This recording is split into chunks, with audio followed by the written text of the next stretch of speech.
Do you ever get triggered by news about spiritual abuse? Do you find yourself experiencing an intense wave of emotions like anger, sadness, guilt, just the whole spectrum of emotions at once, and it feels rather overwhelming? In today's video, I'm going to talk about why we get triggered by news about spiritual abuse and what we can do about it. Um, this video is based on my professional experience in working with spiritual abuse survivors, as well as my own personal experience from being a spiritual abuse survivor. So let's get into the video. Okay, as a spiritual abuse survivor, it can be very triggering, it can be very upsetting to read or hear or consume any sort of news about a spiritual abuse scandal or any kind of spiritual abuse news.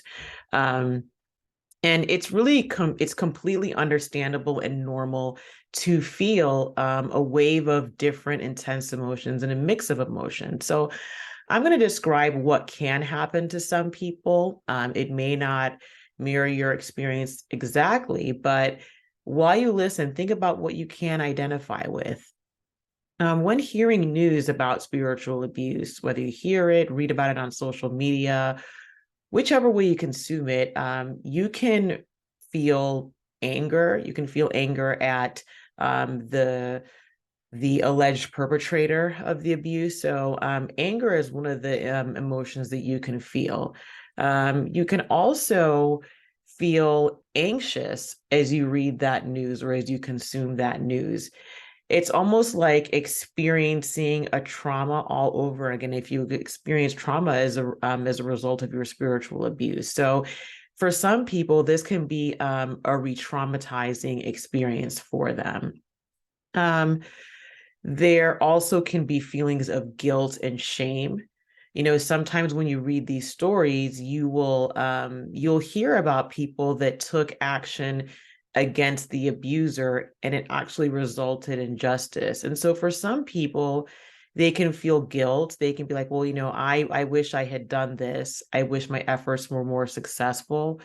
They can feel shame about going through similar experiences or even different experiences. It's just shaming sometimes, or it can feel shameful to identify with somebody who was in that same experience. Okay. Also, sometimes people can feel pessimism about it. Let's say that you read a story or hear of news about somebody who is accused of spiritual abuse, or there's evidence against this person, but there's an ongoing trial or something along those lines. It's normal to feel just, I guess, pessimistic about it, feel that or wonder or be skeptical about whether justice will be done in this situation. For a lot of spiritual abuse survivors, they don't see justice being done. The perpetrator or the system can get away with it. They can just get up and move somewhere else. So it can be really hard reading these types of stories or being exposed to them and seeing how your experiences are similar or different. And I want to just reassure you that this is completely normal, understandable, and it's just a part of the spiritual abuse recovery journey. If you haven't done so already, I'd really appreciate it if you take a moment to like and subscribe to the video and also share it with other people. What this does is it helps YouTube get this content as well as similar content out to those who could benefit from it. So if you haven't done so already and you would like to, please do so. Like, subscribe, and share. I'd really appreciate it. All right, so back to the video on the topic at hand. I covered how it can be really overwhelming to deal with all of these emotions that are related to spiritual abuse, especially when you read news about spiritual abuse, being triggered, what that process looks like. I would also highly recommend that you go back to some of the videos in my emotions playlist, right? And what this does is that it will help you familiarize yourself with how emotions actually work. If you've been in a spiritually abusive environment, you probably have been given inaccurate, damaging information about emotions. And so I'd encourage you to read that, or not read that, but watch that video. When you are being triggered by spiritual abuse, expect that these feelings can come all at once. They can come in waves. You can, vacillate between being happy one minute that, yeah, justice has been done, and then feeling anger that you didn't have that same experience. And so I'm going to go over some coping skills that will help. The first thing that I want you to do is to allow yourself to experience the full range of emotions, right? Instead of looking at your emotions from a judgmental perspective, I just want you to allow yourself to feel anything and everything that comes through. Don't try and rush the process, because the process of recovery from spiritual abuse is what it is. And the process of recovery is not necessarily linear. So you may feel like you're doing great for several months.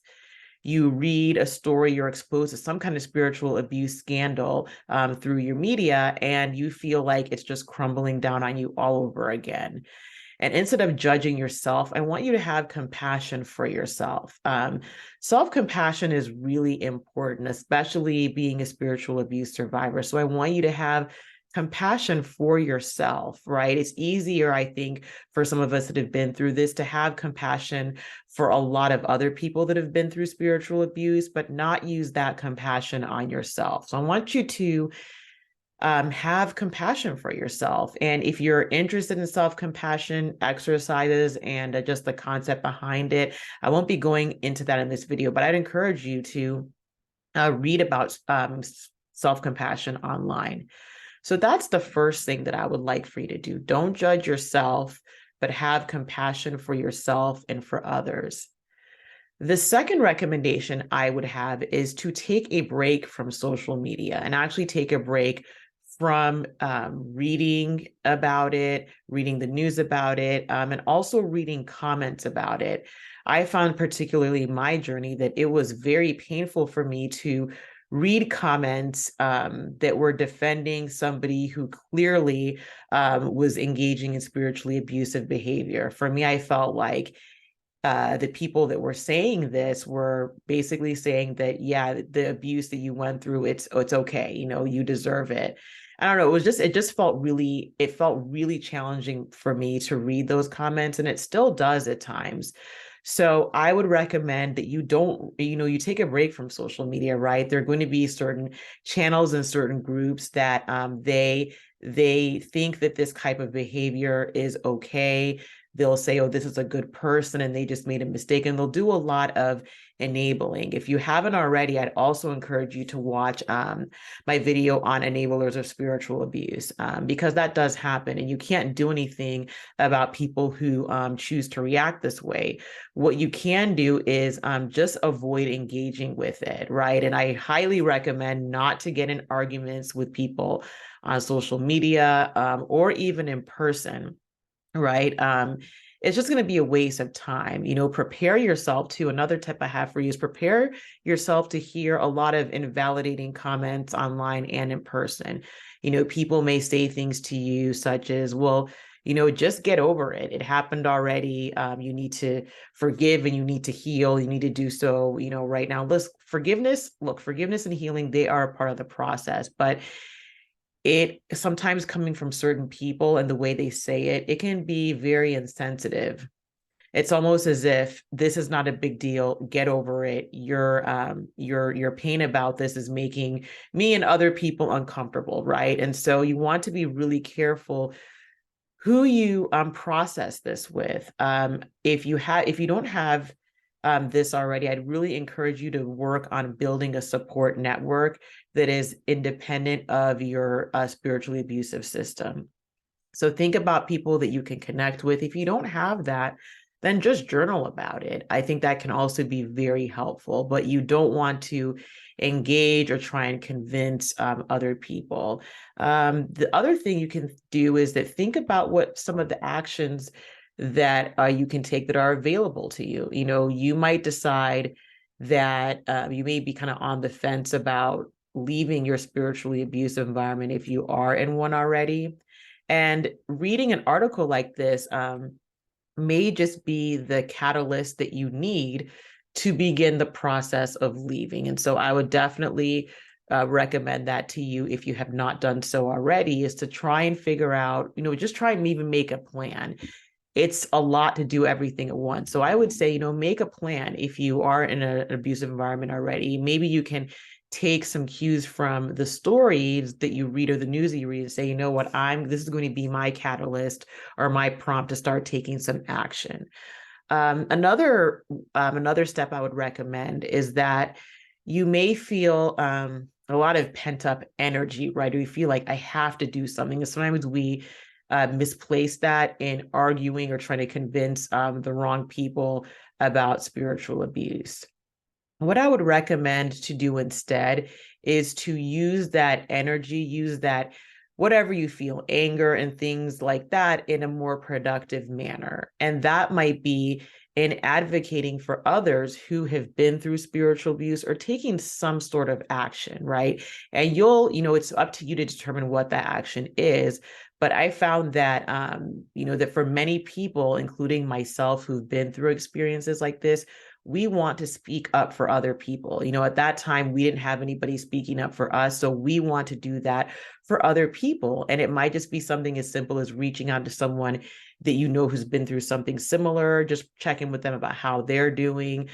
For me, part of the reason why I started this channel is because of the spiritual abuse I went through. And even though it was a very painful experience, I wanted to educate others and use the experiences that I've had to better other people and when I say to better other people, I'm not saying this from a perspective of that you're a person or anyone else is a person that is flawed and I'm here to correct you or make you correct. What I mean to say is I want the experiences that I've been through to help ease the path for other people and ease things for other people. If I had to go through certain things and other people who've been through spiritual abuse have gone through certain things, we want to lessen the chances that other people will go through what we went through.